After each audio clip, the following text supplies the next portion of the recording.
नागपूर तसं तर green city आणि ऑरेंज सिटीच्या नावानं ओळखला जाणारा जिल्हा आहे. मात्र या जिल्ह्यात आता रक्ताचे पाठ वाहत आहे. गिट्टी कदान परिसरातला अथर्व नानवरे या चिमुकल्याचं थोड्या पैशांसाठी शेजाऱ्यानं अपहरण केलं आणि प्रकरण चिघळल्यानंतर अथर्वची निर्घृण हत्या केली.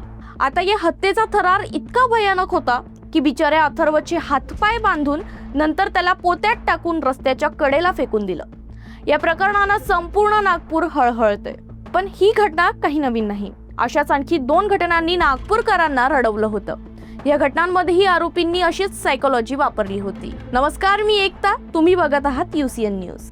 अथर्व नानवरे हत्याकांड सारख्याच नागपुरात घडलेल्या या घटनांमध्ये आरोपी हा परिचयातला असल्याचं पुन्हा एकदा अधोरेखित झालं. युग चांडक. 1 सप्टेंबर 2014चा दिवस.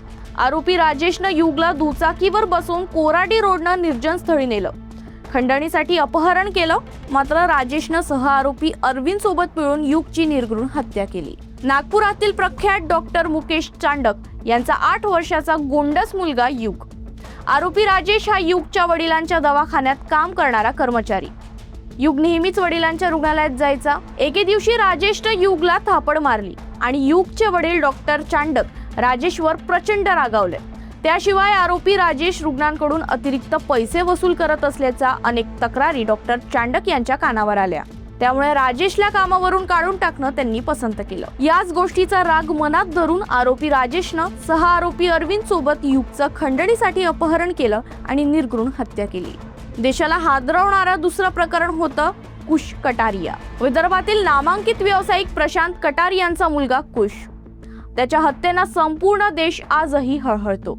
11 ऑक्टोबर 2011चा तो काळा दिवस. आपल्या गर्लफ्रेंडचे चोचले पुरवण्यासाठी आरोपीनं कुशचं अपहरण करून निर्घृण हत्या केली. कुश अवघ्या 5 वर्षाचा होता. आयुष निर्मल पुगलियानं कुशचं अपहरण केलं.